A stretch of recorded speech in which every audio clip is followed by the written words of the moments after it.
जेके news के साथ मैं हूं मिर्ज़ा ज़ाहिद बेग और इस वक्त मैं मौजूद हूं जंग सिटी में, जहां पर सैलाब की तबाहकारियां आपको दिखाते हैं। यहां पर बेशुमार लोग जो है डिस्प्लेस हुए हैं और गांव के गांव जो है वो पानी से भर गए हैं। इस वक्त जिस जगह पे हम मौजूद हैं यहाँ पर रिलीफ़ की सरगर्मियाँ भी जारी हैं और इंतज़ामिया के लोग भी मौजूद हैं। अनवर रज़ाक रिलीफ़ सेंटर की टीम आज़ाद कश्मीर से यहाँ पर रिलीफ़ के लिए यहाँ आई है। हमारे पास यहाँ के एक रायशी जनाब समर अब्बास साहब मौजूद हैं। समर अब्बास साहब, बताइएगा कि ये जो सूरत-ए-हाल है सैलाब के हवाले से जंग की, क्या कहेंगे? जी शुक्रिया जनाब, बहुत हम आपके वेलकम करते हैं कि आप हमारे पास तशरीफ़ लाए। बहुत सारी ऐसी फलाई तंजीमें इस काम नेक कार खैर में हिस्सा ले रही हैं। सैलाब की जो सूरत हाल है वो ऐसे है कि ये तकरीबन पिछले 15-20 दिनों से यही सूरत हाल हमारे पास है। पानी कभी बढ़ रहा है, कभी नीचे जा रहा है, कभी ऊपर जा रहा है। तो यहाँ सरगोदा रोड जो है ये जंग बंद से लेके आगे ये पक्के वाला गांव आता है, तकरीबन यहाँ से 7-8 किलोमीटर है। उससे 3 किलोमीटर आगे ये चनाब ब्रिज है, शाहजीवना ब्रिज। वहाँ पे ये सारी सूरत हाल जो है ये पानी है, डूबा हुआ है।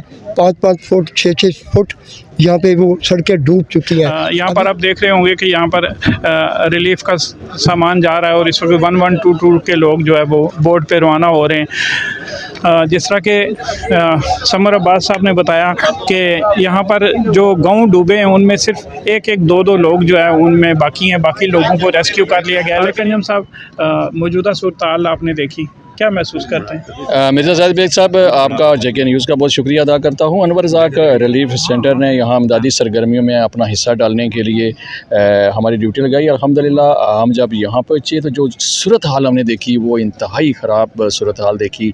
बेशुमार लोगों को यहाँ मसाइल का सामना है, उनको खाने पीने की अशिया, उनके लिए कपड़े, शूज़ वगैरह, खाना, बेशुमार लोगों को मसाइल का सामना है। और अभी भी हम इधर देख रहे हैं कि सैलाब के पानी में अभी भी लोग यहाँ डूबे हुए हैं। रज़ाक रिलीफ़ सेंटर की टीम अब उनको खाना देने के लिए इंशाल्लाह हमने इंतज़ामिया ने हमारे साथ भरपूर तावन किया है। तो हम इंशाल्लाह अभी उनकी जगह खाना और कपड़े वगैरह जिस चीज़ की उनकी ज़रूरत होगी इंशाल्लाह हम उनको अनवर रज़ाक रिलीफ़ सेंटर की जानब से उनको मुहैया करेंगे। हमारे साथ जावेद शाह साहब मौजूद हैं। जावेद शाह साहब, क्या कहना चाहेंगे अहलियान पाकिस्तान को इस हवाले से? अभी तक ये मदद जो कर रही है अवाम से ज़्यादा अवाम कर रही है।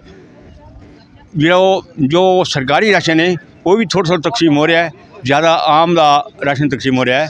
आगे लोग बहुत डूबे होन जो आगे लांच भी नहीं जा रही, इतना डूबे होन। हुकूमत इसकी कोई दिलचस्पी नहीं ले रही।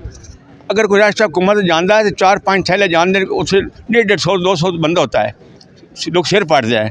आपकी बहुत मेहरबानी, आप कोटरी से आए हो, बड़ा राशन लेकर आए हो, आवाम के लिए बड़ी खिदमत करने के लिए आए हो, बहुत अच्छा तावन किया है।